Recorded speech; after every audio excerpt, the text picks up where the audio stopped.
Olá, muito bem-vindos, bem-vindas, bem-vindes. Aqui quem está falando é o professor Dr. Lauro Pontes. Estamos aqui mais uma vez reunidos para uma aula no curso da pós da Unifesp em Cannabis Medicinal. É um prazer e uma honra estar aqui novamente com vocês. Agradeço imensamente o convite eh, das nossas parceiras, da Cris, da Gabi, professora Eliana. eh, e é importante a gente hoje estar falando sobre o que é o transtorno de estresse pós-traumático, né? E como a cannabis, como a maconha pode ajudar a melhorar a qualidade de vida de quem passa por situações sobre isso. Para isso, a gente vai fazer uma jornada entre conceitos sobre isso e trazendo um pouco da prática relacionada ao que dá para fazer com relação ao tratamento, né, do transtorno de estresse pós-traumático, beleza? Então, antes de mais nada, eu quero me apresentar a vocês, né? Eu sou diretor científico atualmente da Associação Pan-Americana Multidisciplinar de Canabinologia, a PMC. Estou iniciando meu segundo pós-doutorado, de novo, mantendo a supervisão do Siddhartha, pela UFRN.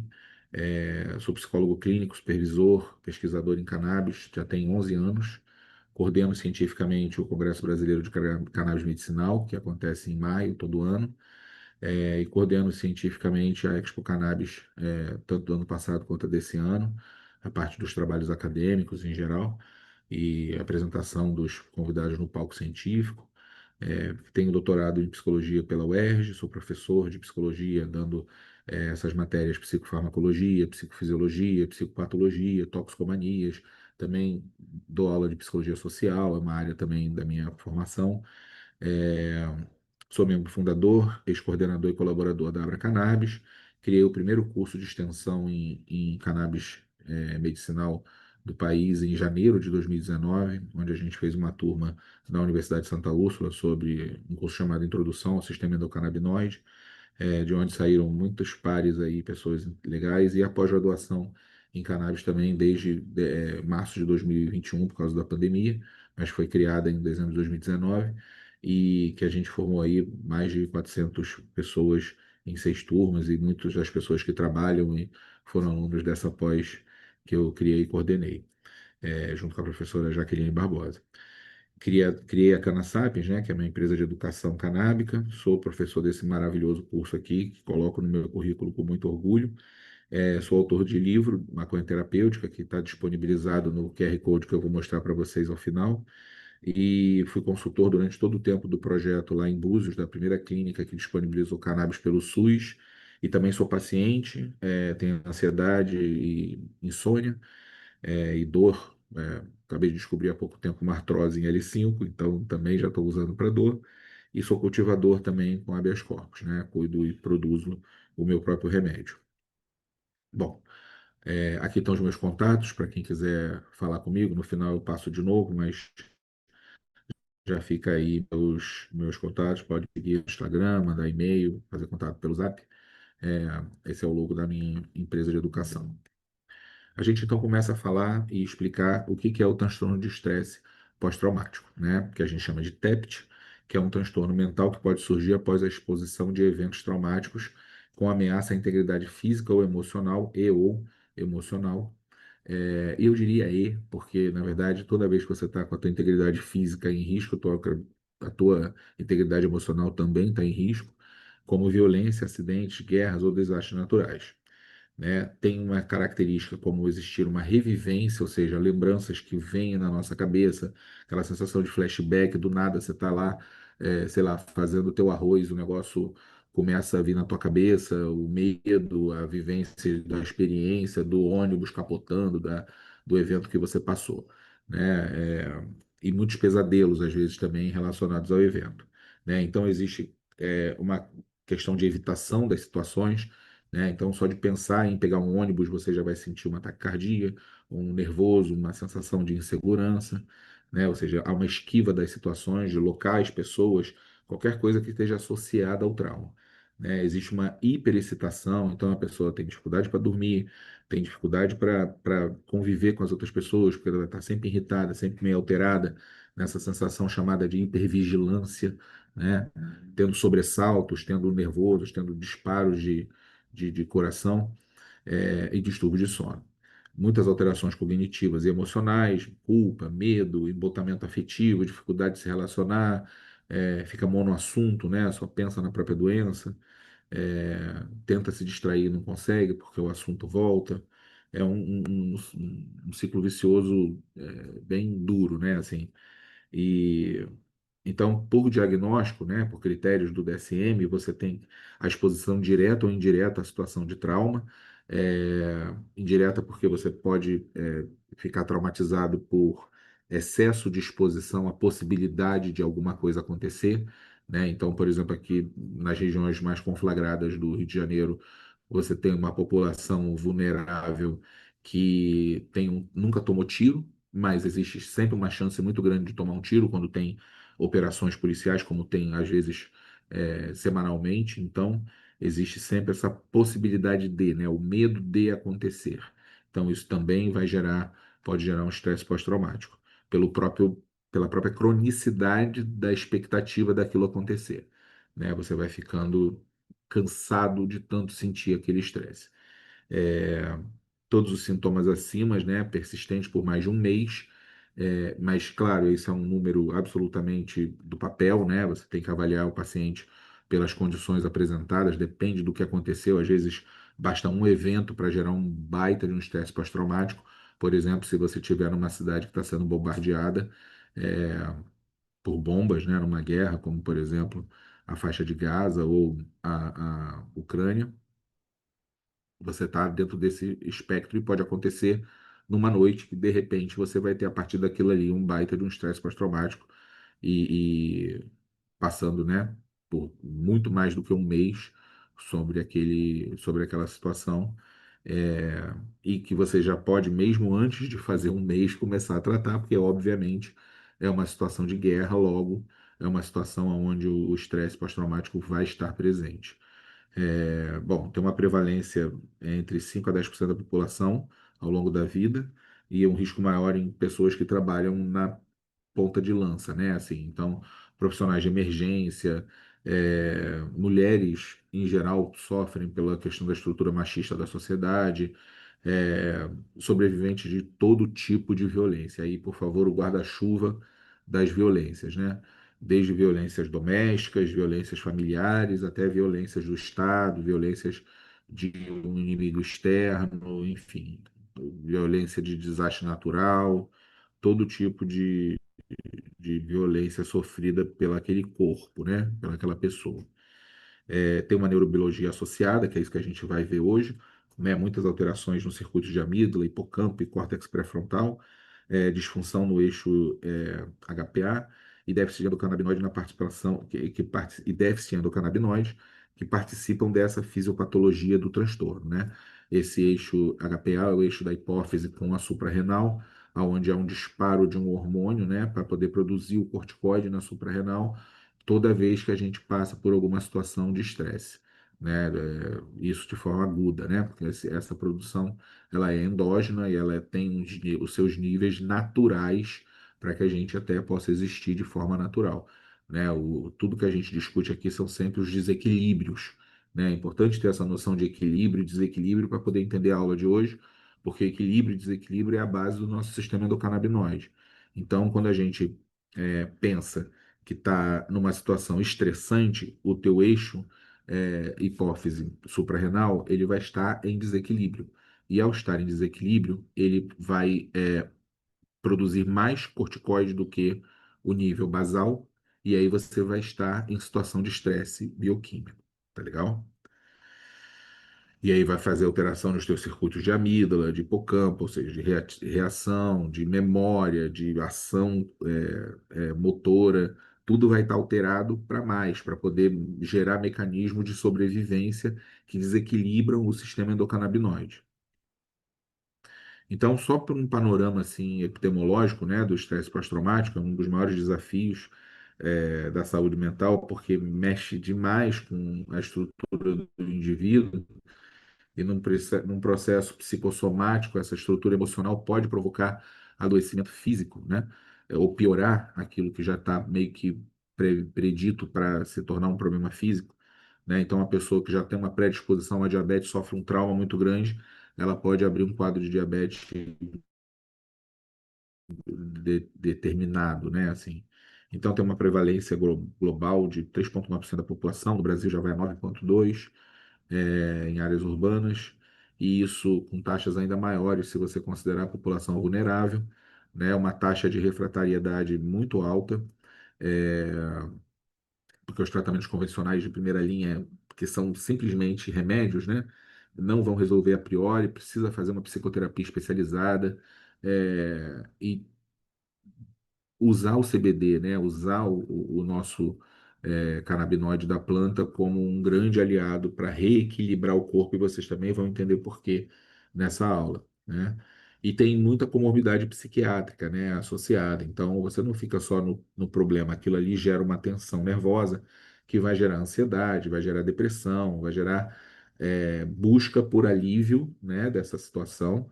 E ao buscar esse alívio, pode haver um abuso de uso de substâncias ou comportamentos abusivos, né? Porque não precisa nem ser ter substância apenas, né? A pessoa pode ficar compulsiva por algo e esse algo não ser uma substância, pode até ser uma outra pessoa, né? Então é um impacto devastador na vida, né?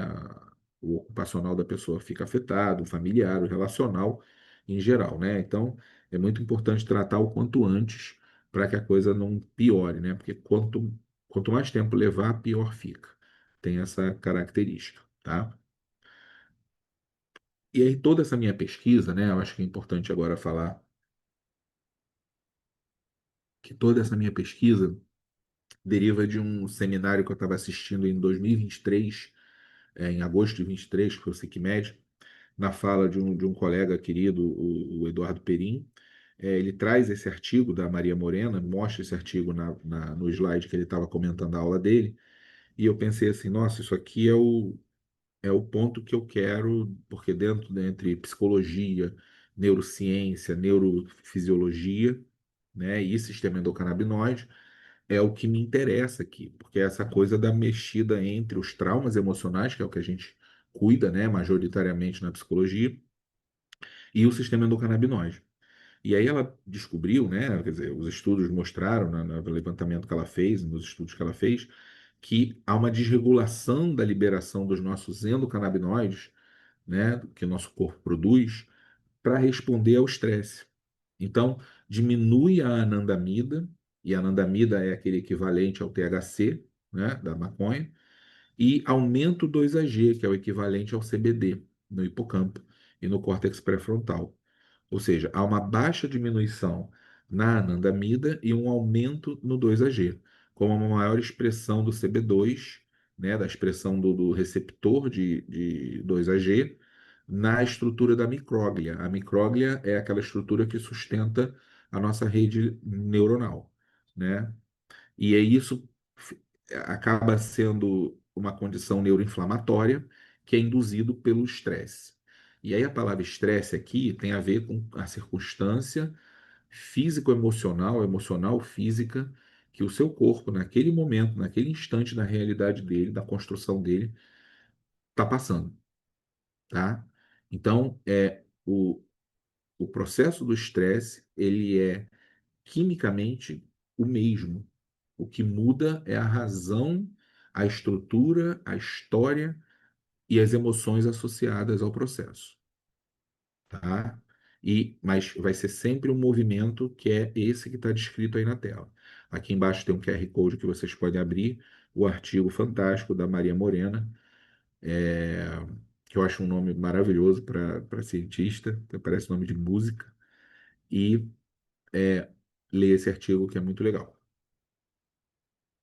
E aí eu quero conversar com vocês sobre isso, né? Assim, o que que é o trauma, né?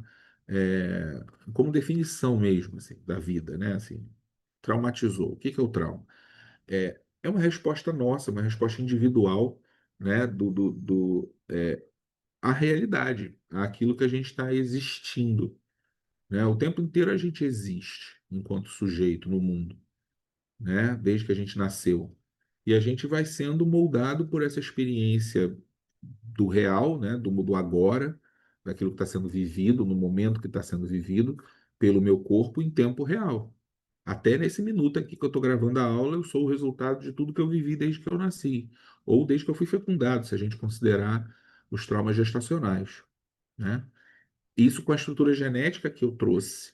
Então, eu encontro entre a minha estrutura genética, que é a mistura do que veio do meu pai e da minha mãe, que já carrega questões emocionais, a gente hoje sabe disso, que vai dar junto com o que se mistura com o que eu sou, né? Construído a partir do momento em que eu sou gerado até esse momento aqui que eu estou falando com vocês. E aí, todo mundo, de alguma forma, já passou por algum trauma, né? Que é algum tipo de evento, né? Que é desagradável, que é ruim, que a gente se sente mal com ele, né? Ou um acidente, um crime, um desastre natural, um abuso físico, emocional, uma briga do seu pai e da sua mãe gritando na sua direção quando você é criança, é um trauma, sabe? Porque é uma violência contra um corpo muito pequeno com um corpo muito grande, então é desproporcionalidade. Então, para a criança, aquilo é uma violência, é um rosto gigante falando com cara feio em cima de você, né? Você coloca no lugar da criança que você já foi, inclusive. Então, morte de um ente querido, morte de um pet, de uma distância de alguém, um amigo que vai embora, um relacionamento que acaba, tudo que diz respeito a uma resposta emocional negativa, né? Uma guerra vivida, por exemplo, como a gente está falando, deu exemplo, né? O trauma pode causar muitos sentimentos, são muito intensos. Eles podem ser disruptivos, né? Como medo, uma sensação de impotência, dissociação da própria personalidade, o desmaio, né? Uma confusão mental. E aí, esses efeitos são negativos, né? E eles podem provocar um efeito negativo na gente, da gente ficar numa negatividade, e isso durar, e isso modificar o comportamento, né? Então, uma pessoa alegre e legal, de repente ela sofre alguma coisa, ela passa a ficar cada vez mais soturna, cada vez mais fechada, cada vez mais angustiada e não fala o que que é, e às vezes passou por uma situação de violência e não sabe lidar com aquilo, mesmo um adulto, que dirá uma criança, né? Então, atitudes e outras áreas do nosso funcionamento de pessoa, né, vão ficar afetadas por essa coisa. Eu posso ter, como tinha no início do século passado, casos de histeria, né, onde as mulheres perdiam o movimento dos membros, assim, não conseguiam se levantar da cama, a perna parava de funcionar por uma questão emocional.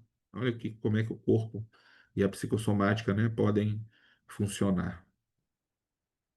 Porque isso tudo vem de uma estrutura, né? De onde a gente partiu, daquilo que nós, enquanto corpo, mente, espírito, para quem gosta dessa parte, na conexão, ou apenas a energia, seja no nome e da forma que quiser dar para a palavra energia, né? Mas é uma energia, e esse físico, e esse corpo enquanto conceito, enquanto expressão, e a mente, e a psique, nossa, tudo isso é um complexo desenvolvimento que advém dessa nossa primeira infância, né? Desde do pré-natal, do nascimento e a primeira infância, aonde justamente nesse momento é que você precisa ter mais paciência, amor, carinho, atenção, acolhimento, afeto, tudo que um neném precisa, tanto no pai quanto na mãe. E quando eu digo pai e mãe, é quem cuida, quem dá amor para essa criança, nas figuras que se apresentarem para essa criança, né?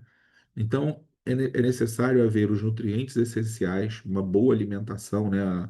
Obviamente, os 6 primeiros meses, peito, e essa mãe está sendo muito bem cuidada para que ela tenha. Não existe o leite forte ou leite fraco, mas ela precisa ter uma estrutura físico-afetiva, emocional também cuidada enquanto está cuidando do neném, para que o neném seja bem cuidado e ela não dissolva, né? Para poder dar vida para esse neném, ela precisa ser cuidada também. A mãe tem que ser vista, né? E essa criança, além de tudo, precisa receber os estímulos compatíveis com a idade. Assim você vai desenvolver minimamente um ser humano capacitado, né? Depois ele, com esses estímulos compatíveis, vai chegar a uma idade de estar na escola e vai fazer vida social, vai se desenvolver como ser humano na sociedade, né? Parte de uma sociedade. Só que a gente tem nessa estrutura toda, né? Nessa vivência toda, aquilo que nos adoece. Então, desde o que a gente traz na genética, né, a estrutura genética pode ser alterada, ela pode ser alterada durante a gravidez, ela pode ser alterada, enfim. e você ter todo um processo aí de adoecimento dessa criança. Ela pode já vir alterada dos pais. Enfim, isso é um campo imenso ainda de muita pesquisa. Então, a criança nasce com uma síndrome genética às vezes, né? E é muito comum dentro desse meio da, da maconha a gente tratar as crianças, né? O grande movimento de início disso tudo foi justamente por causa de crianças dentro do espectro autista, mas com características sindrômicas, né? Dessa questão genética muito alterada. CDLK5, RET e outras doenças genéticas, né, que a gente conhece os casos, que não são doenças muito comuns, mas que a gente tem a experiência por causa dessa questão com a maconha. Então, toxinas ambientais, toxinas presentes no organismo, alergênicos em geral, patógenos, né, coisas que podem nos adoecer. O próprio momento do parto é um momento muito delicado para a experiência humana. O puerpério, o primeiro mês de vida da criança também faz muita diferença. O arcabouço fundamental ali neurológico está sendo construído, então não pode ter sofrimento, não pode ter violência. Essa criança precisa ser muito bem cuidada, precisa ser muito bem acolhida, para que ela possa produzir mais receptor de serotonina do que receptor de corticoide, como na experiência dos ratinhos, onde os ratinhos são lambidos pela mãe, e ao serem lambidos pela mãe, eles têm mais receptor de serotonina, e aqueles que não são lambidos pela mãe têm mais receptor de estresse.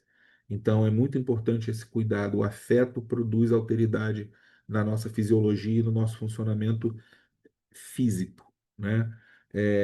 Acidentes também podem acontecer na vida, né? E violências e maus tratos, alienação afetiva que a criança sofre, vai produzir muito adoecimento, né? E vai se tornar um adulto com muitas questões emocionais, podendo ter toda a nomenclatura que você já conhece de problemas, né? Psiquiátricos, como bipolaridade, esquizofrenia, borderline, transtorno obsessivo compulsivo, opositor desafiador e outras coisas mais, né? E quem já é neurodivergente, quem já é neurotípico, atípico, né, que já vem com uma estrutura genética alterada, se passar por mais coisas como essas listadas aí, principalmente violências e maus tratos, pioram muito o quadro das suas questões do TEA, né, do grande guarda-chuva dos transtornos de espectro, né? Porque a sensibilidade dessas pessoas é maior, seja para que for, se for para bem, para o bem, se for para o mal, para o mal. Então, o sofrimento que já faz mal para um típico, para o atípico faz mais mal ainda, porque ele sente com maior profundidade e sente de forma absolutamente diferente. E a gente, né, fala sobre profundidade, mas é muito da individuação, do sentimento sentido pelo próprio indivíduo. Bom, então daí tem que ter avaliação precoce dos sintomas, teste genético, uma avaliação tem que ser sempre multidisciplinar. A gente pode usar o teste genético como um guia, né? Tudo isso tem a ver com uma experiência de cuidado, não com uma experiência de rotulagem, de criar estigma social, de criar produto para ganhar dinheiro em cima disso, método e blá blá blá, que hoje tem tanto na internet. É fazer o cuidado. O cuidado técnico, científico, contém tudo isso aí que está escrito, tá? Então, a avaliação sempre multidisciplinar, não adianta ser só o médico, o psicólogo também não pode fazer a avaliação sozinho, enfermeiro, nutricionista, tem que todo mundo trabalhar junto para já pensar uma dieta diferenciada para essa criança, não tão inflamatória do intestino, porque cuidar do intestino da criança significa dar a ela uma condição de vida melhor se ela for neurotípica. Neurotipia e intestino estão relacionados e isso tem que ser observado, tem que retirar o açúcar, retirar refinados, diminuir ao máximo essas coisas que inflamam, né, e que são glutamatérgicas, né, porque o desequilíbrio entre GABA e glutamato é muito alto também em quem tem essas neurotipias. E aí eu trago aquilo que eu falei, né, o conceito de saúde como o equilíbrio, né, possível no momento do agora que a tua vida está sendo vivida, né? Quem é você hoje? Você é o resultado disso tudo que a gente falou, desde a época da tua fecundação, já trazendo a tua genética, passando pela gravidez da sua mãe, passando pela sua infância, adolescência e a vida que você está agora, né? Supondo que você pode estar tendo essa aula como um jovem adulto ou um sênior adulto ou enfim qualquer pessoa que não seja um adolescente, admitindo todo mundo aqui já passou pela infância e pela adolescência. né? Então a gente é composto por isso, né? É isso que nós somos, né? Nós somos o nosso a nossa resultante de ação e do caminho que a gente vem trilhando desde que a gente nasceu, independente de como ele foi, ou quem participou dele, da forma que tenha participado, né? E o que que você pode fazer para melhorar essa estrutura? O que que você pode fazer para tornar a tua vida menos sofrida, né? Mais tranquila? Se manter no agora, né? Sempre atento ao que é necessário, é bem importante, tá? A gente precisa ter essa atenção, tá? Porque bebeu, desequilibrou. O álcool desequilibra toda a biota intestinal, vai desequilibrar a produção de neurotransmissor, vai desequilibrar o humor, vai desequilibrar as emoções, vai desequilibrar o sujeito, inclusive em outras bioquímicas, né, no próprio corpo. Disposição física, por exemplo, fica muito menor quando você bebe muito álcool. Como o doce também, fora de hora, também vai desequilibrar. É muito comum você, se come doce à noite, acordar de manhã de mau humor, com a emoção meio mexida, porque o açúcar vai desequilibrar o intestino, vai desequilibrar a produção de serotonina, você vai acordar com serotonina baixa. Então, é sobre isso, sobre esses equilíbrios que a gente tem que construir na vida, né? Se você brigou, se irritou, saiu, teu time ganhou, perdeu, você desequilibrou, porque felicidade é desequilíbrio, só que é para cima, né? A gente não vê ela, mas inclusive se a gente colocar a felicidade como algo presente o tempo inteiro, isso é patologia, né? Isso já é sintoma de mania, né? Porque você não pode querer estar feliz o tempo inteiro. A vida não é feita de felicidades o tempo inteiro, né? Isso é um erro químico. Não precisa nem entrar na questão filosófica da questão, enfim, mas é só isso mesmo, assim. Positividade demais é tóxica, como tudo demais, né? Porque tudo na vida é sobre equilíbrio, né? Então é sobre equilibrar o sistema, né? Você ter uma variação pequena e não muitas felicidades ou muitos sofrimentos. É sempre manter a coisa assim, de vez em quando um picozinho de felicidade, né? Só para dar uma graça na vida, mas não acreditem na Disney mais, né? Quem acredita que pode ser feliz para sempre, que vai encontrar o grande amor é construído no dia a dia, ele não existe enquanto coisa fixa que vai acontecer e o resto vai ser só felicidade. Simplesmente isso é mentira, né? E desculpa ser o portador das más notícias, mas a gente está aqui para falar de viver melhor, né? E viver melhor é ter um nível de realismo sobre aquilo quem você é, né? E você precisa de equilibrar quem você é, seja quem você for, tá? E o que você vai fazer para isso são recursos que você vai usar para fazer com que o teu sistema endocannabinoide regule. Simples assim. Bom, por quê? Porque toda a experiência de vida ela é subjetiva, ela é inerente ao sujeito, ela está no teu âmago, no teu eu mais interior. Aqui eu nem falo do conceito de alma do ponto de vista teísta, não. Assim, eu estou falando mesmo do sujeito subjetivo, da instância que é aquilo que a palavra nem alcança, é o você mais você profundamente sendo você. E existe essa escrita contínua da vida, produzindo esse sujeito.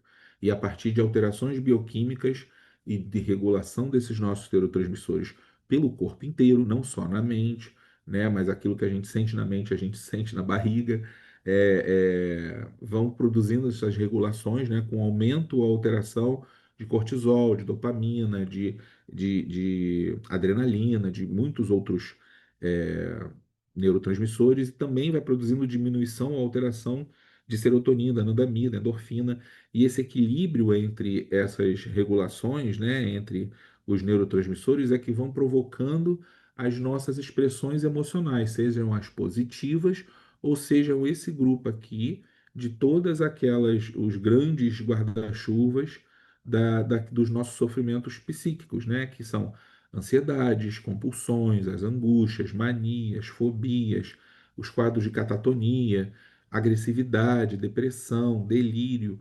Todos esses quadros são quadros aonde a desregulação desses neurotransmissores provocado pela experiência de vida, né? Pegando um conceito filosófico do Heidegger, do meu ser aí, de quem eu sou, manifestado no mundo, né? Para poder entrar em contato com esse mundo, né? O meu quem eu sou, ele vai acontecer a partir dessa experiência subjetiva dessa gerência neuroquímica que é em tempo real.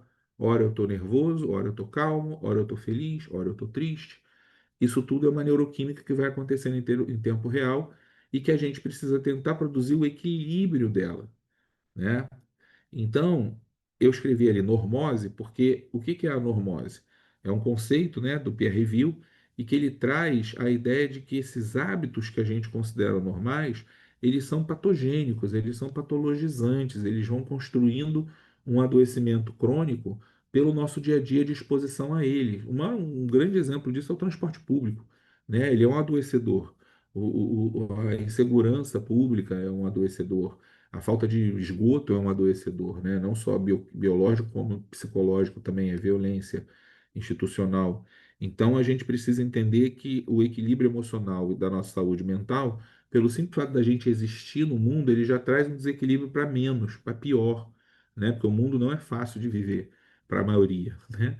Então, a maioria sofre, a maioria vai passar por coisas como ansiedade, compulsões, angústia, mania, fobia, catatonia, agressividade, depressão e delírio, né? E dentro desse guarda-chuva de cada uma delas, as suas subpossibilidades, né? E aí eu trago aqui o símbolo da psicologia, né, que é essa letra grega psi, porque eu brinco e ao mesmo tempo eu estou falando sério, né, porque ela trata de uma balança e entre esse estresse e o sistema endocannabinoide mantendo a regulagem, ou seja, o estresse desregulando para mais e o sistema endocannabinoide trazendo para o meio, né, regulando para o meio. Então a gente vai navegando quimicamente na vida, né, assim. E existe um papel importantíssimo que é o outro, né? As outras pessoas, a gente não é um ser sozinho, a gente é um ser de relação. Então, o papel do outro no nosso equilíbrio ele é muito importante, né? E a gente tem que entender que a gente tem que construir e ter relações saudáveis, né? Boas relações, para que a gente tenha uma vida boa. Não existe uma vida boa com relações ruins, entende? As relações precisam ser boas, precisam ter um bom recheio, né? Vamos dizer assim. Porque o sistema endocannabinoide fala justamente sobre isso. Ele fala sobre uma homeostasia, sobre uma regulação do nosso organismo, né? Manter o nosso organismo em constante equilíbrio. Talvez para algumas pessoas aqui, esses slides que eu vou usar hoje, você já pode até ter visto em outras aulas minhas, eu quero deixar isso claro. Porque o assunto ele é meio recorrente, né? E eu já falei de sistema endocannabinoide em outras aulas, então estou usando o material que é meu mesmo, mas a interpretação e o que eu estou falando tem mais a ver agora com o transtorno de estresse pós-traumático e a gente precisa entender, né, o sistema endocannabinoide para entender o que, que tem a ver com o sistema, com o estresse pós-traumático. E sempre lembrar então disso, eu tenho que admitir que você já tiver essa aula, né, acho que comigo mesmo, para falar de sistema endocannabinoide, e que ele é esse sistema pró-homeostase, né, que promove a recuperação do estresse e a adaptação do organismo ao ambiente, né, regulando ele novamente. Até a nossa temperatura, que cresce quando a gente está com raiva, a gente baixa a temperatura quando a gente se acalma. Então, quem nos acalma, né, quem traz a gente de volta para o equilíbrio é o sistema endocannabinoide.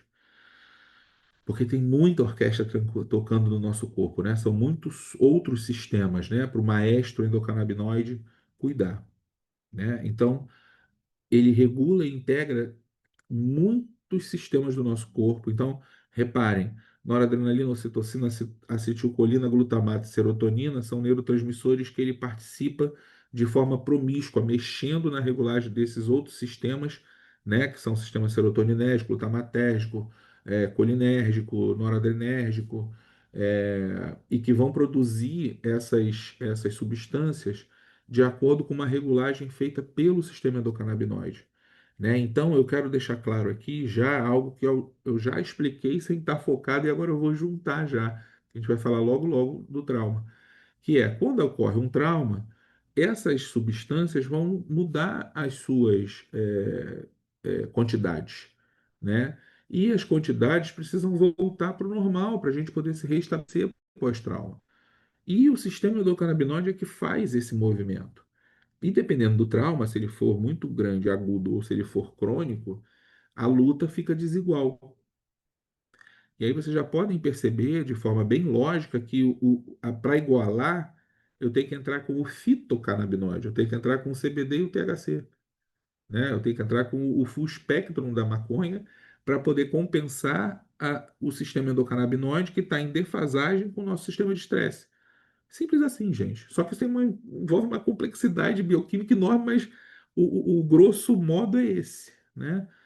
Porque aí vai regular novamente essas substâncias, né, com a dose certa, com os procedimentos de saúde certo, porque não é mágica, né, não é magia, é absolutamente química e a química ela é um movimento, ela não é um clique, ela não é uma chave de liga e desliga, né? É como formar as ondas do mar, assim, é o tempo inteiro em movimento, produzindo alteridade, produzindo alteração naquele movimento, naquele ambiente. Além disso, mexe em sistema imunológico, mexe em mitocôndria, dentro de cada célula nossa tem regulagem da mitocôndria pelo sistema endocannabinoide, faz esse eixo HPA, né, que é o hipotálamo hipófise adrenal, é, mexe em radicais livres, mexe em até construção de osteoblastos, está escrito errado ali, e blastos, adipócitos, mexe no metabolismo de gordura. A maconha é uma gordura, o sistema endocannabinoide é baseado em sistema de gordura aí. Tem aula específica para vocês disso, uma química mais aprofundada do sistema endocannabinoide. E a função dele é essa. A função dele é fazer a gente comer, dormir, esquecer, relaxar e proteger nosso corpo, né? Desse arquivo aí, desse brilhante de março, nós temos essa percepção, né, de que ele atua nesses sistemas. E aqui, nesse... Tá fora de ordem o slide, droga. Eu tenho um slide depois que eu vou mostrar justamente essa essa questão de cada um desses itens logo logo. Mas por hora vamos entender que o sistema endocannabinoide ele está presente em praticamente, dá para dizer, em todos os organismos vivos, porque até mesmo no período pré-cambriano ainda, há 600 milhões de anos, um organismo primitivo como a hidra, né, ela já tem ali um microsenso, um proto-sistema endocannabinoide de regulagem de alimentação para ela, né? Então, a mesma equipe do Dimas do Preto Cherry, pesquisando o sistema endocannabinoide nesse nível que eles pesquisam lá na Itália. Lembrar que a regulagem do nosso desenvolvimento intrauterino, quando a gente foi fecundado, nosso papai e nossa mamãe ali, começa a desenvolver o tecido embrionário, né, os folhetos embrionários, o trofoblasto, a proliferação das células, e a sobrevivência, a diferenciação das células-tronco, tudo isso é feito pelo sistema endocannabinoide. Então, traumas na gestação podem alterar, pela bioquímica desregulada para o estresse, o sistema endocannabinoide da criança e ela nascer com predisposições para a ansiedade, por exemplo. Isso é uma hipótese, né, que está sendo estudada, tem algum estudo já sobre isso, mas é bioquimicamente muito lógico, assim, muito possível de ser assim mesmo, porque a complexidade do sistema endocannabinoide é muito grande, né? E ele é redundante, ele tem sistemas de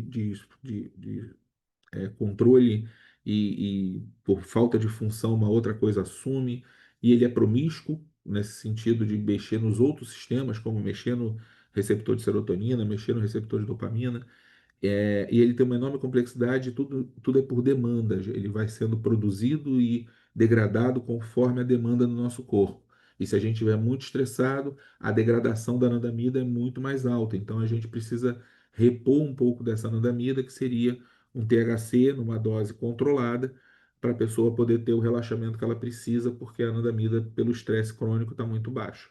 Por exemplo, um trabalhador que fica 3 horas por dia dentro de um transporte para ir trabalhar, ele necessariamente seria um usuário de THC medicinal perto da hora de dormir. Seria interessante para a saúde dele. Na verdade, seria interessante ele parar de levar 3 horas para ir trabalhar, né? Mas, no caso de uma impossibilidade disso, você tem aí um agente que pode tornar a vida desse sujeito menos dura. Aqui, só para passar rápido, né, o efeito retrógrado do sistema endocannabinoide, que faz o mecanismo de controle e freio das atividades neurofisiológicas, né, da sinapse. Então, isso também já foi falado em outra aula. Aqui que eu queria ter chegado, né, que são os receptores canabinoides envolvidos na função daquele artigo do comer, dormir, esquecer, relaxar e proteger, né? Ou seja, são normalmente em receptores CB1, né? E a localização deles diz sobre a função, né? Então existe uma excitação em nível de hipotálamo no receptor CB1, e o 2AG também age ali alostericamente no receptor, fazendo regulação de apetite e metabolismo, né? E a anandamida também. Dormir, né? A regulação do tronco em tronco cerebral para regulagem, modelação de ciclo vigília. O esquecer, né? A gente precisa esquecer, fazer extinção de memória traumática. Aqui está o pulo do gato dessa aula, né? Que é o receptor CB1 e hipocampo na amígdala recebendo uma carga de THC, né, fazendo ali a função da anandamida e ajudando a extinguir a memória do trauma quando a anandamida está baixa. Porque quando existe o trauma, a anandamida baixa. Então, quando existe o trauma e a anandamida baixa e você entra com THC, você melhora a extinção da memória traumática. A pessoa não vai esquecer, é impossível esquecer, mas ela vai ter o contato com aquela memória de uma forma muito mais delicada, muito mais possível, né? Não desequilibradora, como seria uma memória traumática não tratada, né? E de grande porte. E o relaxamento também vai ser importante, né, a partir do sistema límbico, com o receptor CB1, para reduzir estresse e ansiedade, fazendo essa modulação com o sistema de estresse, e a proteção do nosso sistema imunológico, né? Já se sabe sobre o potencial neuroprotetivo e de controle inflamatório que o 2AG, né, ou o CBD possui e o THC também, tá? E aí, voltando aqui para a questão do TEPT, né, a gente entende essa questão do TEPT como um circuito desregulado, né? E essas desregulações vão mexer em certas estruturas, como a amígdala, né, que é nosso centro de processamento das ameaças, né, recurso de medo, percepção de perigo, né? Tá na é um de- processa, né, essa nossa valência emocional. E tem uma hiperativação dessa região quando o TEPT no TEPT, né, a partir do evento traumático, resultando numa resposta exagerada a estímulos relacionados ao trauma, né? Você já não está sob risco, mas responde como se tivesse em risco, né? E tem uma ativação amidalar em pacientes com TEPT, né? Já está provado. E essa hiperatividade se relaciona com essa gravidade dos sintomas intrusivos e hipervigilância. Hipervigilância vai ter acontecido porque a memória do trauma está muito vívida. Então, por isso o THC para combater essa memória vívida do trauma, né? E no hipocampo, justamente, está a questão das memórias. Então, essa extensão, essa consolidação e extensão de memória, né, ela precisa ser modificada no hipocampo para que a amígdala pare de reagir, né? Porque a amígdala está reagindo ao trauma, ela está reagindo à memória desenfreada, à desregulagem perceptiva dessa memória.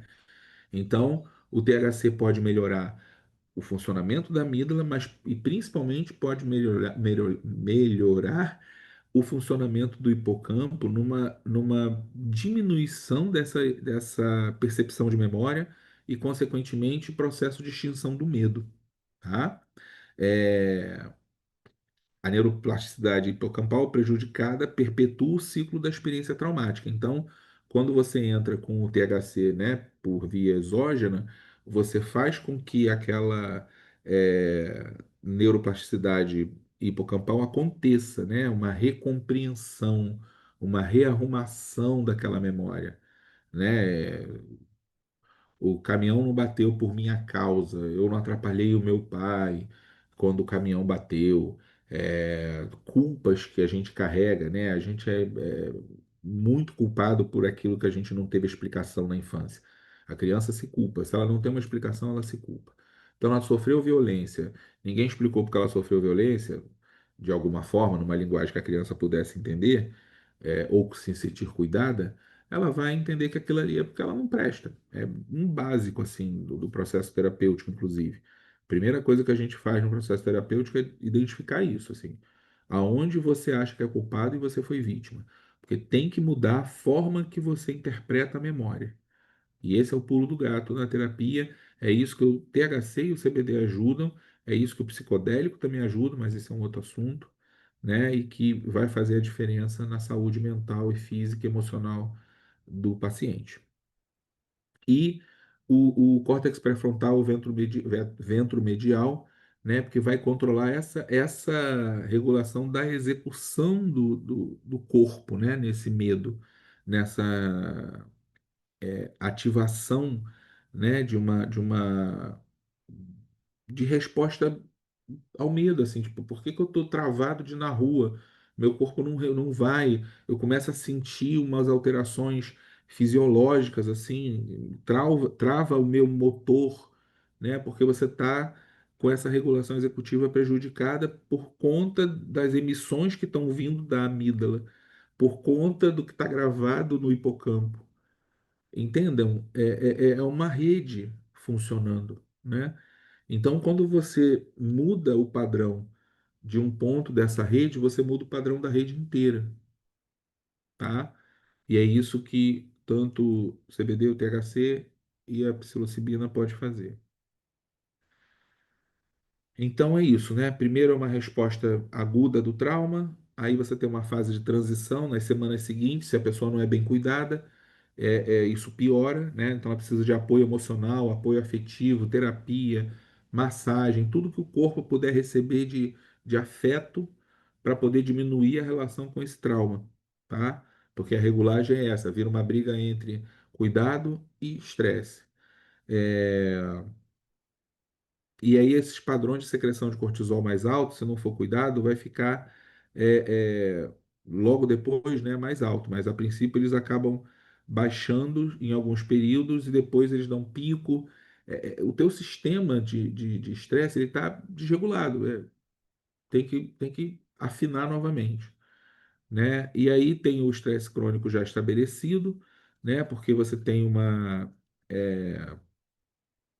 nível muito baixo de cortisol em repouso e depois uma hipersensibilidade a novos estressores, como se você tivesse sempre ou em repouso ou em medo, ou em repouso ou em medo, ou em repouso ou em medo, né? Ou seja, na verdade você está o tempo inteiro em medo do ponto de vista existencial, né? Do ponto de vista experiência no mundo.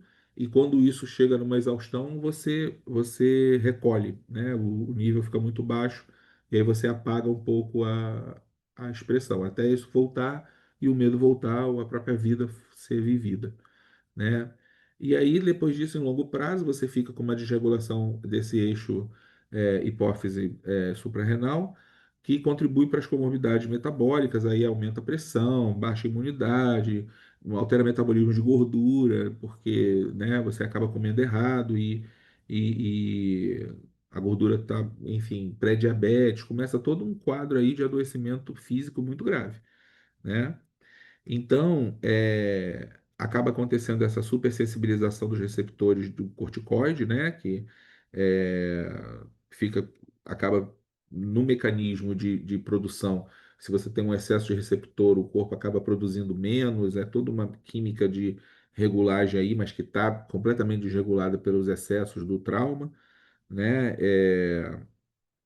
Tecidos periféricos se tornam menos responsivos aos efeitos anti-inflamatórios do cortisol, então as dores do corpo começam a aparecer naturalmente, porque já não tem o efeito de diminuição da dor que o cortisol natural provoca, né? Então aí começa um processo de dor por causa do trauma, enfim, já é uma condição condição crônica, né? Desse corpo, né? E é isso, né? Assim, o sistema endocannabinoide é, pode voltar a modular, né? Então é muito importante entrar o quanto antes com CBD e com THC na pessoa que sofreu algum tipo de trauma, né?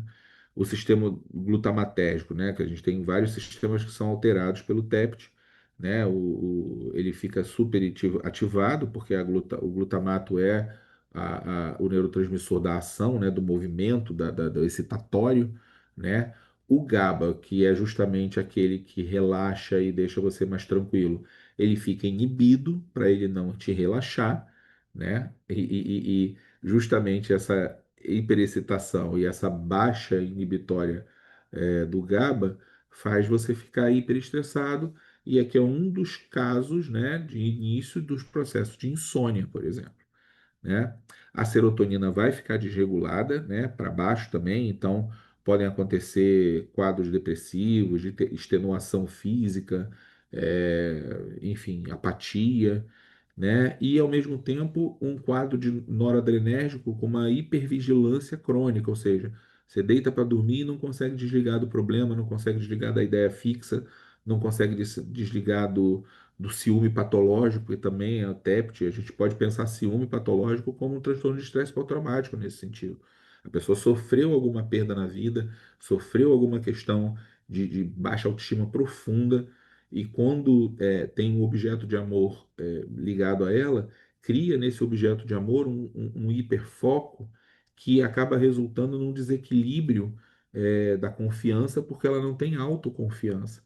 E isso gera uma hipervigilância crônica, pode virar uma obsessão, que é uma hipervigilância crônica, né? Um transtorno obsessivo compulsivo pela pessoa, né? Então,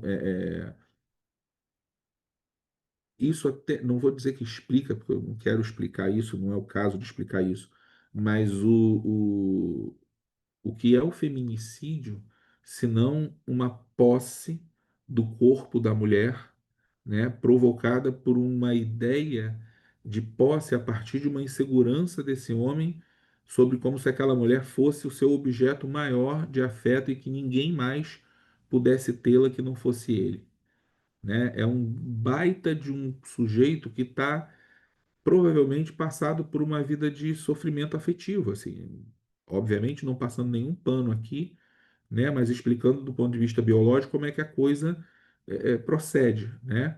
É triste, é devastador e é errado em níveis estratosféricos, mas depende de cuidado isso. Depende de um cuidado de educar a população e de educar esse homem para que ele possa sentir as emoções dele de forma mais plena e depois não fique projetando elas em outra pessoa, em outro corpo, né? Como é o caso desses casos de feminicídio.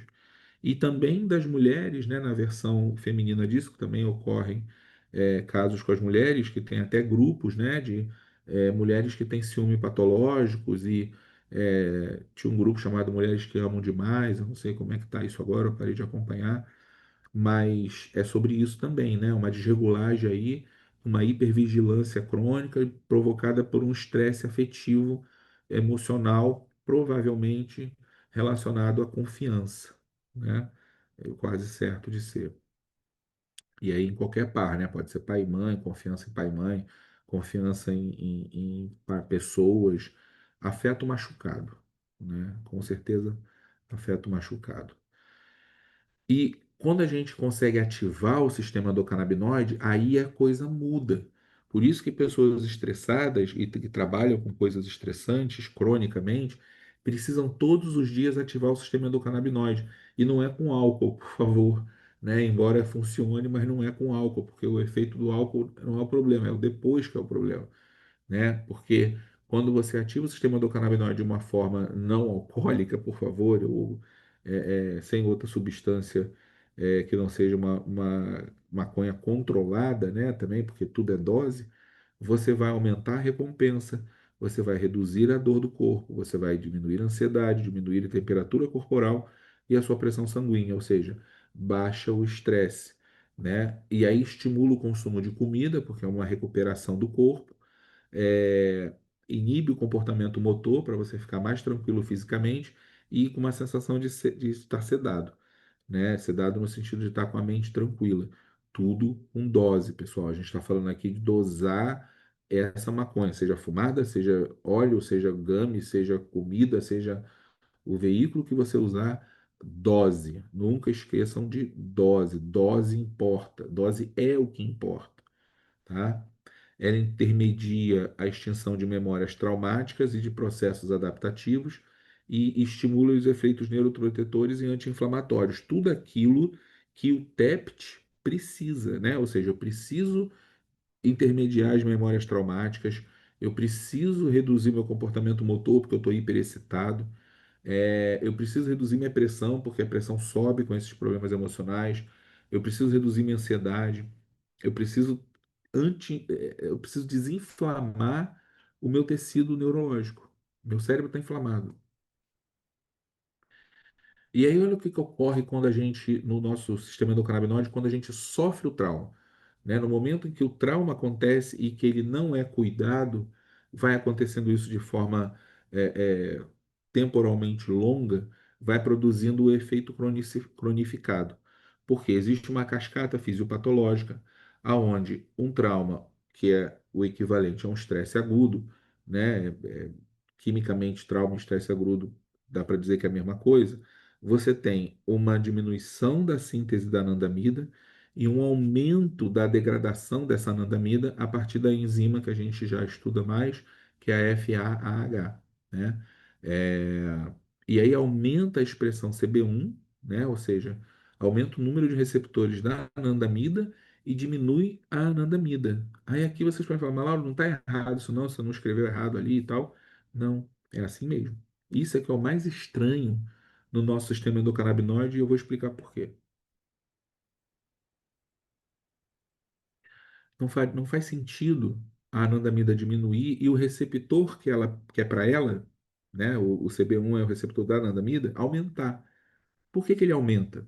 Ah, porque tem um, um, um aumento do CB2 também para fazer alosteria? Não, na minha concepção não.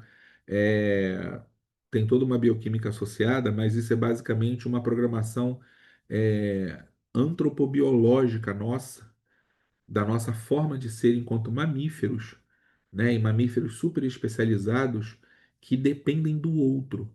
Nós somos seres dependentes do outro, querendo ou não. Não é possível a gente viver sem contato humano com outro ser humano. Isso a gente morreria enquanto um bebê. E mesmo criança a gente precisa ser cuidado. Porque a gente só amadurece, teoricamente, lá para os 20 e poucos anos. Então, a gente precisa de ser amado, a gente precisa de afeto, a gente precisa de cuidado, a gente precisa se sentir querido, se sentir gostado, se sentir cuidado. E quando isso não acontece, a gente estressa. E aí acontece isso. Porque aquela expressão CB1, um aumento de receptor CB1, é para fazer com que essa anandamida aumente a partir de um tratamento externo. E esse tratamento externo é a atenção, é o cuidado, é o abraço amigo, é o afago, é o já passou, é a fala que dá afeto, é o amor, é a expressão do cuidado. É aquilo que a gente precisa para a vida. E quando a gente faz isso, a gente aumenta a anandamida, você já tem os receptores lá para regular. Essa é uma ideia minha, eu não, ela é a partir de tudo isso que eu estudo, né? Mas o que se sabe é isso que está dado aí, tem um artigo para falar também, tá bom? Rapidamente, né, o sistema endocannabinoide faz mielinização, ou seja, ele protege a barreira dos neurônios. Então, a partir da plasticidade e a formação de novas sinapses, ele vai fazer isso tudo funcionar muito bem. Quem quiser, pega aí o artigo, é só dar pausa no vídeo e captar aí o código, o QR Code de cada um deles. Como eu disse, os traumas, né, são gestacionais, são infantis e são juvenis. Então, durante a gestação, muita coisa pode acontecer com a mãe, né? As complicações médicas, doenças da mãe, o próprio estresse, a exposição a substância tóxica, seja por auto-ingestão ou ingestão no ambiente contaminado. Tudo isso pode dar problema no feto, né? Os traumas infantis da infância, que a gente já conhece, né? Freud já falou tanto e tudo aquilo que a gente sabe que a gente não deve fazer com uma criança, né? Abuso físico, abuso sexual, negligência, violência doméstica. Se os pais tiverem que se separar, isso tem que ser feito com muita delicadeza por causa da criança, e fazer ela participar e ser cuidada nesse processo, né? Separações acontecem, porém, tendo uma criança, essa criança tem que ser cuidada, né? E pensada por esses pais. Ela não tem nada a ver e os adultos misturam tudo, né? Infelizmente, não deveria ser assim. É, perda dos entes queridos, bullying, testemunhar de eventos traumáticos da criança. Imagina as crianças da faixa de Gaza, imagina as crianças da Síria, imagina as crianças da Ucrânia, enfim.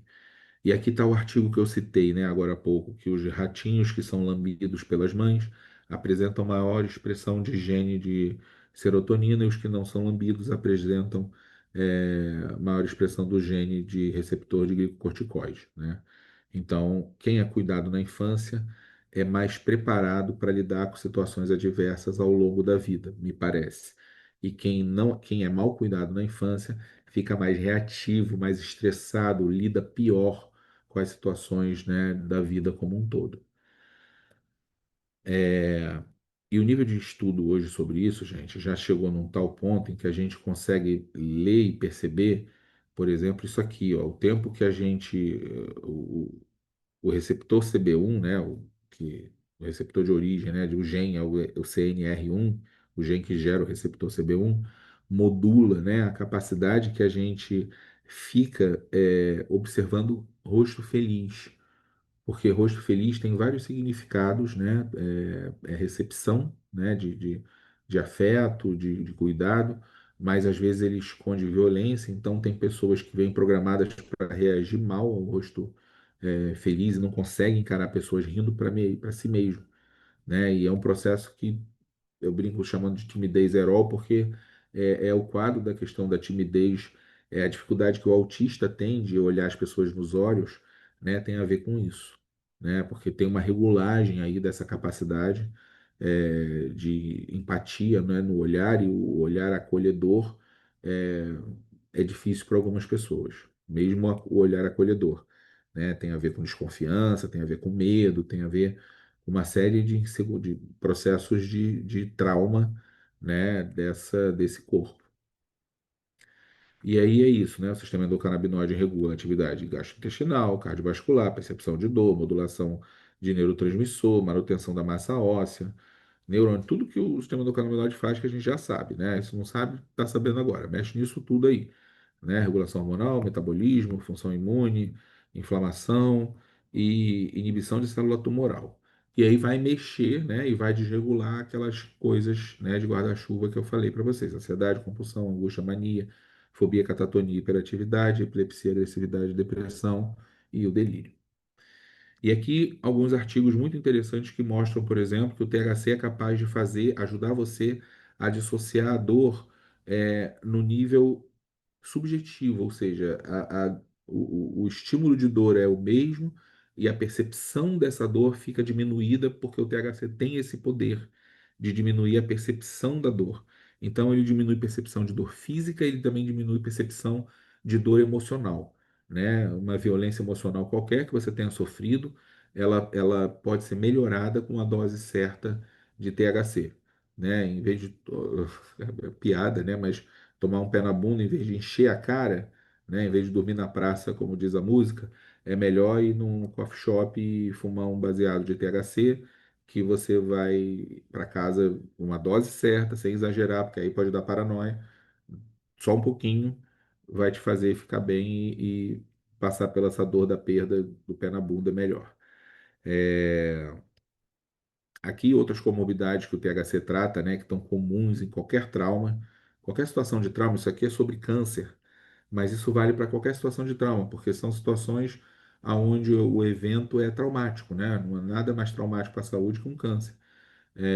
Então, ansiedade, perda de apetite, depressão, distúrbio de sono, fadiga, náusea, dor, vômito, tudo isso pode ser melhorado com o THC, porque tudo isso é desregulado para acontecer, ou seja, a ansiedade, perda de apetite, quadro depressivo, distúrbio de sono, é desregulado quando você tem um app de estresse. Se você tem um app de estresse, você tem uma baixa de anandamida. Se você tem uma baixa de anandamida, você pode suplementar essa anandamida com o THC na dose correta a ser vista pelo seu médico. Tá? Mesma coisa para fadiga, para náusea, para dor e para vômitos. Dose certa de THC ajuda em todos esses quadros a ser vista pelo seu médico. Aqui, por exemplo, para extinção de medo, né, de memória de medo. Como é que os 5 miligramas de THC já ativa essa questão da renovação do medo e 10 miligramas faz uma maior ativação ainda no hipocampo em relação até ao comportamento no córtex pré-frontal, ou seja, o comportamento existencial da pessoa, altera, né? E o THC melhora essa recuperação de extinção de memória, ressignificação dessa memória. Então é muito importante a gente entender essa relação do sistema endocannabinoide com a memória do trauma. Aqui o que o CBD faz, né, ele consegue alosterizar o receptor do THC. Então, em casos onde você tenha que usar uma dose maior de THC, você pode modular essa dose usando o CBD junto, né, numa proporção de 15 para 1, 20 para 1, 30 para 1, dependendo do caso. Você consegue fazer dar o THC, receber os efeitos que o THC dá sem ter esses efeitos como euforia, ansiedade, perda de memória de curto prazo. É, e aí, usando o CBD, você consegue fazer isso diminuir. Aqui eu sempre gosto de ilustrar, né, esse eletro antes do CBD e depois do CBD de uma paciente com uma síndrome rara. É, né, o leigo já consegue perceber como o CBD ele é regulador, né, e esse é o ponto. Né? E isso aqui é uma crise epilética, mas no momento de raiva, no momento de desequilíbrio, a gente tem, não isso, obviamente, mas a gente tem um desequilíbrio, né? Nossas ondas não vão estar num padrão regulado, né? E o CBD ajuda a gente a regular. E aí é isso, né? Como é que as nossas emoções são escritas, né? Assim, porque viver é interagir e sentir essas emoções, né? Então a gente psicologicamente percebe essas emoções, né, como resultado de sentidos nesse meio em que a gente está interagindo, a vida social que a gente tem dentro de casa, fora de casa. A regulação emocional é baseada por aquilo que o indivíduo viveu até ali, né? Até aquele momento. Então vai ter dia que você está mais bem-humorado, vai ter dia que está menos humorado, vai depender do que está acontecendo na sua vida naquele momento, né? E conforme o desequilíbrio entre o sistema endocannabinoide e o estresse, outros sistemas envolvidos, vai haver uma escrita psiconeurológica que vai modelando essas respostas, né? Motora, emocional, memorial, argumentativa, sensorial, reativa ao externo, né? E internamente ao evento que você estiver vivenciando. Pode ser um parabéns para você no dia do seu aniversário, pode ser o dia que bateram no seu carro, pode ser o dia que o cachorro morreu, pode ser o dia que o teu time foi campeão. São os eventos emocionais da vida que vão te escrevendo e te produzindo, né? Enquanto sujeito e fisiologicamente, o que esses estresses vão fazer essa modulação nessas vias de anandamida e 2-AG em relação à presença de maior glicocorticóide ou não, né? Os níveis de anandamida vão diminuir sob o estresse, o nível de 2-AG vão aumentar e o estresse crônico vai piorar essa relação aí, vai te deixar sentindo aqueles sintomas da ausência de nível correto, né, de anandamida e 2-AG no corpo. E aí vai trazendo esse desequilíbrio que a gente vem falando aqui ao longo de toda a aula. É, aqui já esse slide está repetido, perdão.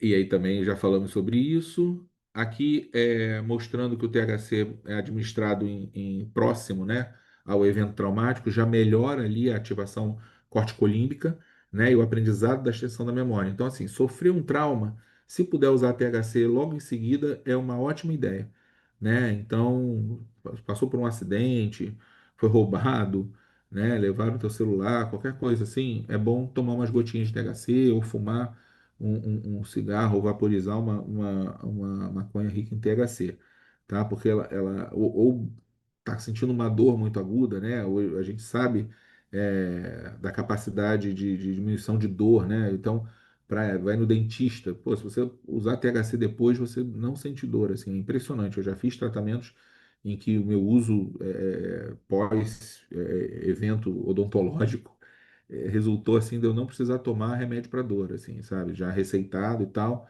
eu resolvi ficar só com THC e foi muito bom. Cada pessoa é uma pessoa, mas fica uma situação em que os dentistas amigos aqui, inclusive, sabem, né? Já falaram aqui com certeza sobre como é essa bioquímica, porque realmente é um negócio incrível, né? É, porque dor é sofrimento, né? Então o corpo aciona os mecanismos de estresse.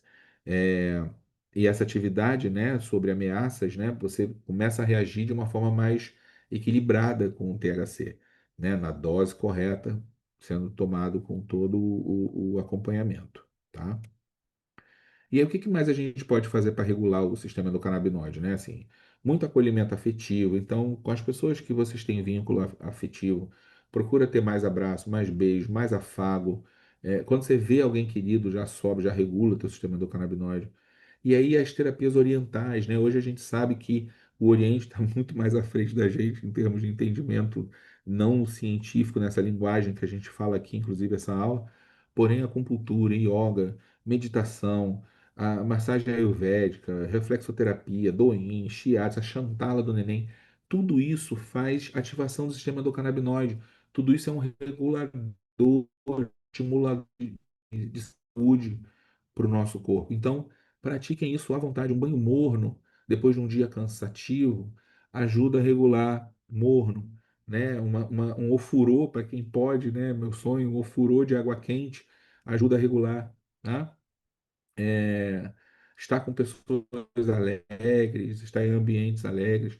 E processos terapêuticos, como hipnose, ajuda a regular o sistema endocannabinoide. Os traumas que a hipnose trata vão ser ressignificados com o sistema endocannabinoide indo ressignificando aquelas memórias traumáticas que a hipnose trabalha. As terapias corporais, a gente sabe que as nossas emoções são projetadas nos nossos grupamentos musculares e a soltura desses grupamentos musculares vai melhorando as condições emocionais, regulando o sistema endocannabinoide, né? Tudo que traz o corpo um equilíbrio, música, dançar, escutar a música que gosta, dançar como se ninguém estivesse te olhando, é, pular solto, né? Ser uma pessoa emocionalmente, fisicamente, corporalmente livre, regula o sistema endocannabinoide. Então é muito importante a relação desses afetos, do acolhimento, da empatia, né? É fundamental para promover um ambiente seguro para se desenvolver. Tanto a criança quanto o adulto precisa também. A gente tem que viver num mundo mais afetuoso, né? Assim, o suporte emocional, uma base, esse acolhimento diminui a dor afetiva, né? Ela dói menos. É aquela coisa de você chegar na criança que se machucou, passar a mão, dar beijinho. Esse beijinho faz doer menos. Assim, hoje a gente sabe que o beijinho tem um poder de fazer doer menos, porque ele ativa a anandamida do corpo e ela é quase um anestésico natural. É, não estou chamando a anandamida de anestésico, tá? Só para deixar claro, assim. Mas ela modula essa questão da percepção da dor. Ela é um modulador da dor, aí sim. Né? Então, o acolhimento afetivo multi-origem, né? Também é muito importante a gente ter várias formas, várias fontes de acolhimento afetivo, né? E de qualidade. É importante ter qualidade nas relações. Você não adianta ter 100 pessoas e todas elas terem relações absolutamente superficiais e materialistas com você. É melhor ter 5 de firmeza, sabe? Reconheça seus pares, né? Se reconheça para reconhecer seus pares. Filtre as tuas relações para uma classificação de boas relações, relações que equilibram o teu sistema endocannabinoide, entendeu? E seja lá o que for, né? Assim, é muito importante fazer terapia, sem querer puxar a brasa para a sardinha do psicólogo, mas todo esse equilíbrio, a psicoterapia, ela é o moldador da experiência, né? Assim, você vai formando uma nova expressão de personalidade a partir da experiência psicoterápica, né? E todo radical, né? Todo extremista, todo inflexível, todo agressivo, na verdade é um medroso, é uma pessoa que está com esse sistema de estresse pós-traumático, né? Muito do que a gente vê hoje na política são pessoas que sofreram bullying na infância, não tenha dúvida. Aquela coisa machista, agressiva, né? De não poder expressar sentimentos, isso é extremamente traumático e gera uma geração de pessoas aí que tem um comportamento intolerante, né? Fora os bloqueios afetivos sobre como se sentem, né? Assim, se vocês conhecem alguém que odeia muito alguma coisa, é porque aquela coisa ali a incomoda num nível de gostar.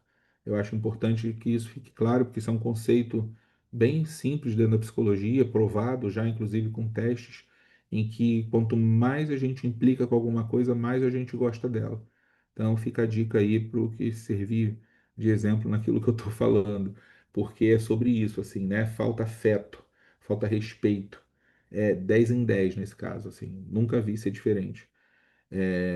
São geralmente pessoas muito sofridas, viu? Pessoas que mesmo com recurso material e tal, tal, tal, sofreram na infância, não foram acolhidas com amor, não vêm de famílias que o amor prevalece, enfim. Aqui, gente, eu sempre dou em todas as minhas aulas esse drive, né, com vários artigos. Uma aluna minha, com todo o amor, fez uma organização, então está até mais arrumadinho agora. Então, quem quiser entrar, é só pegar aí a leitura e entrar num drive. Está dividido por tipo de tratamento, por doenças. Então, é só ir clicando e vendo lá um monte de coisa legal, tá bom? E aqui eu finalizo minha aula com os meus dados, com, de novo, o negócio do artigo. E esperando que vocês tenham entendido e gostado dessa relação, né, do TEPT com o sistema endocannabinoide, como é importante a gente, primeiro, obviamente, sair do agente estressor, né, assim, deixar de estar naquilo que nos estimula o trauma e usar a cannabis, usar a maconha como uma ferramenta de equilibração para poder lidar com as nossas histórias de vida, porque os traumas não se apagam. Nunca busquem apagar uma memória porque ela não é apagável. Ela é ressignificável. E dar um novo significado adulto, dar um significado percebido pelo mundo adulto, percebido de uma forma que machuque menos você, né, e que você consiga tocar a tua vida para frente, seja o trauma que for que te impede sobre isso, é o objetivo e a maconha pode ser um grande aliado para isso, desensibilizando a dor que nos trava, que nos faz sofrer, tá bom? Agradeço mais uma vez a oportunidade de estar aqui, é sempre um prazer. Obrigado, tá aí meus dados. Quem tiver dúvida é só me procurar e eu tenho todo. Nesse drive tem meu livro também, que quiser baixar. E eu estou à vontade aí, estou à disposição para quem tiver dúvida, quiser mandar mensagem, é só procurar, tá bom? Obrigado mais uma vez, tudo de bom para vocês. Um beijo e até a próxima. Até o ano que vem. Beijo, tchau, tchau.